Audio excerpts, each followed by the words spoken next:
There's a specific type of fantasy film associated with the 1980s that mixed a sense of wonder with offbeat images and a dark presence underneath. With the Legend of Ochi, music video director Isaiah Saxon seeks to create something akin to those films, but still with plenty of his own unique touches. There is a charm in seeing the imaginative landscapes and creatures of this place and the journey taken by this girl and a monkey-like animal she befriends. This ends up feeling like one of those unusual European fantasy films you might have come across on VHS, and that Saxon captures that tone is quite impressive. The Legend of Ochi is able to properly establish the history and culture of this world early on. This creates an immediate interest in seeing how young Yuri lives her life and deals with her father's plan to hunt these creatures. When she forms a friendship with the titular Ochi, those scenes have a lot of charm and humor to them. While one can certainly make a comparison to E.T., with one shot in particular calling to mind that timeless classic, Saxon still puts his own stamp on this story, and the strongest parts of the movie do belong to Yuri and the Ochi and their bonding.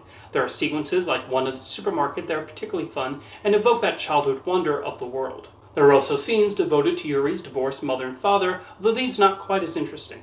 Emily Watson and Willem Dafoe perform their parts well, but there's not too much to their characters, and the individual subplots are not as compelling as the central storyline with Yuri. The visuals end up being a major component of the film, with a great mix of practical and computer-generated effects.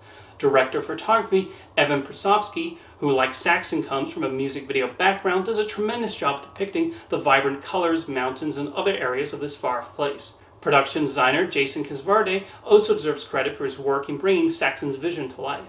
The score by David Longsworth has the appropriate sound to it, particularly recalling the music of John Williams. Then there is the little Ochi himself, who is wonderfully designed and given plenty of personality. The puppetry work is fantastic and adds to the almost Jim Henson feel of the production. There are other great details throughout the film, like Ochi's subtitles being done in an 80s-style VHS font. The message about respecting the animals and wildlife is nicely handled, along with an additional theme about the fruitless endeavor and years wasted creating a division with other groups. The Legend of Ochi feels like a throwback to an earlier era in fantasy filmmaking while still displaying its filmmaker's singular identity. It's easy to imagine finding this while channel surfing and catching this cult film from the 80s you never heard of before.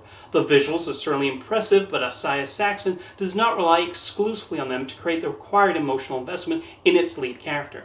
While there are the occasional slow parts, mainly involving the parents, the story remains a mostly compelling one. It's common nowadays for people to use generative AI to try and recreate the look of 80s fantasy films, but they are never accurate. Using actual artists and locations, The Legend of Ochi shows how it's done and does a solid job of transporting the viewer back